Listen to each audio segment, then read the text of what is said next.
नमस्कार दोस्तों, आपका बहुत बहुत स्वागत है हमारे YouTube चैनल पर।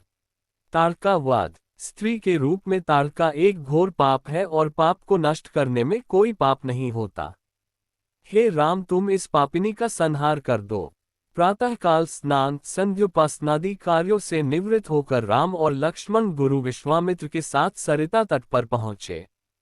एक वनवासी मुनि ने विश्वामित्र के साथ दो सुकुमार बालकों को देखा तथा उनका परिचय प्राप्त कर वे एक छोटी सी सुंदर नौक ले आए और विश्वामित्र से बोले, हे मुनिराज, आप इन राजकुमारों के साथ इस नौक पर बैठकर सरिता पार कर लीजिए।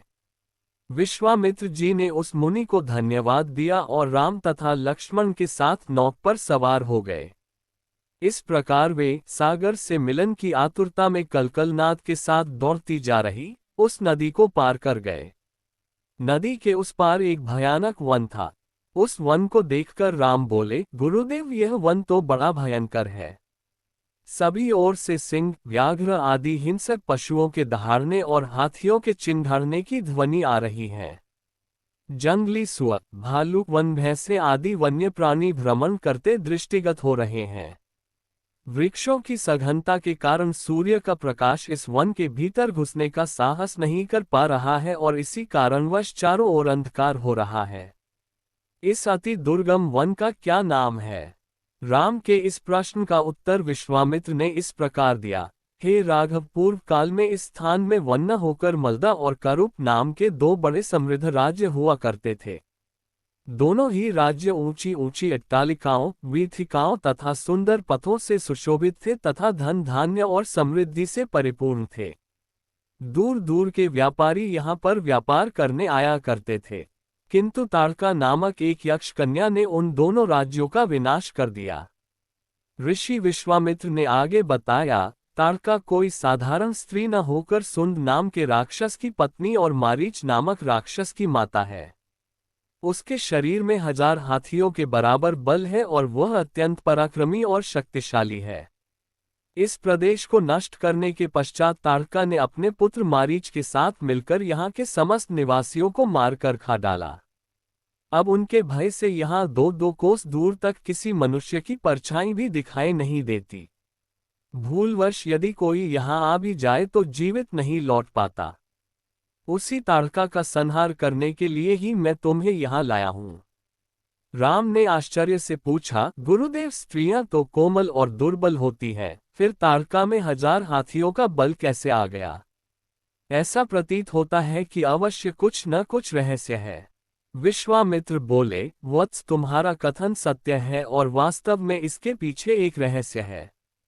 सुकेतु नाम का एक अत्यंत बलवान यक्ष था। वह संतानहीन था, अतः संतान प्राप्ति के उद्देश्य से उसने ब्रह्मा जी की कठोर तपस्या की। उसकी तपस्या से प्रसन्न होकर ब्रह्मा जी ने उसे संतान होने का वरदान दे दिया। परिणामस्वरूप ताड़का का जन्म हुआ। सुकेतु के द्वारा ताड़का के अत्यंत बली होने का वर मांगने पर ब्रह्मा जी ने उसके शरीर में 1000 हाथियों का बल दे दिया।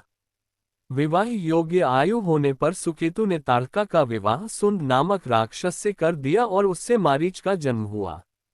मारीच भी अपनी माता के समान बलवान और पराक्रमी था। वह सुंद राक्षस का पुत्र होकर भी स्वयं राक्षस नहीं था, किंतु बाल्यकाल में वह बहुत उपद्रवी था। ऋषि मुनियों को अकारण कष्ट दिया करता था। उसके उपद्रवों से त्रस्त होकर एक दिन अगस्त्य मुनि ने उससे राक्षस हो जाने का शाप दे दिया। अपने पुत्र के राक्षस गति प्राप्त हो जाने से सुंद अत्यंत क्रोधित हो गया और अगस्त्य ऋषि को मारने दौड़ा। इस पर अगस्त्य ऋषि ने शाप देकर सुंद को तत्काल भस्म कर दिया। अपने पति की मृत्यु का बदला लेने के लिए ताड़का भी अगस्त्य ऋषि पर झपटी। इस पर अगस्त्य ऋषि ने शाप देकर ताड़का के सौंदर्य को नष्ट कर दिया और वह अत्यंत कुरूप हो गई।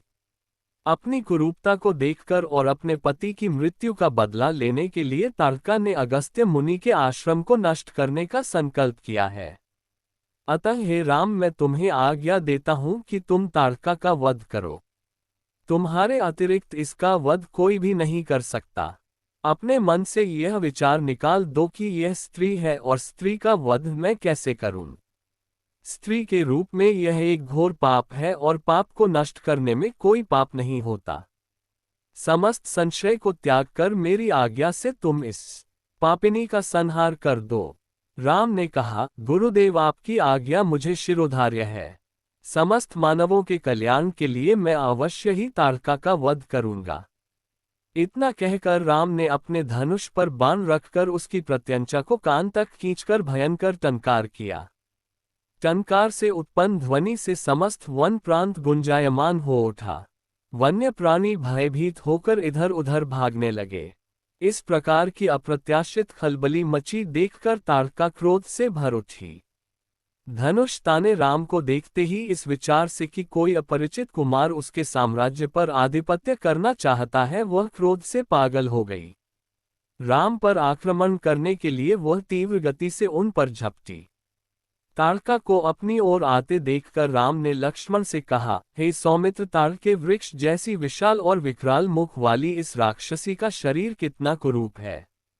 इसकी मुख मुद्रा देखकर ही प्रतीत होता है कि यह बड़ी हिंसक है और निरीह प्राणियों की हत्या करके उनका रक्तपान करने में इसे बहुत आनंद आता होगा। तुम एक तरफ सावधान होकर खड़े हो जाओ और देखो कि कैसे इसे मैं अभी यमलोक भेजता हूँ।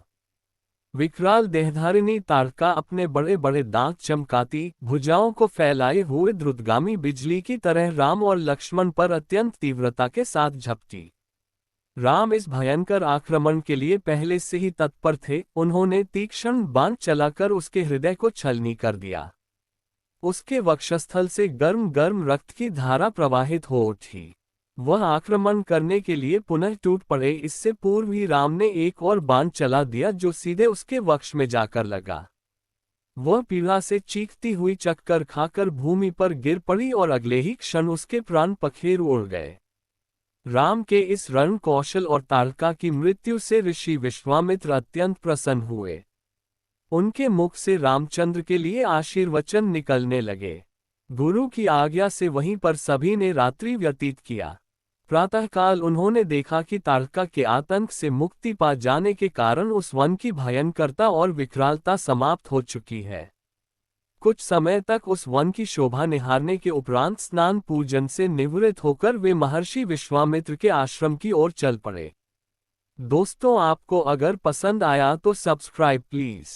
जय श्री राम।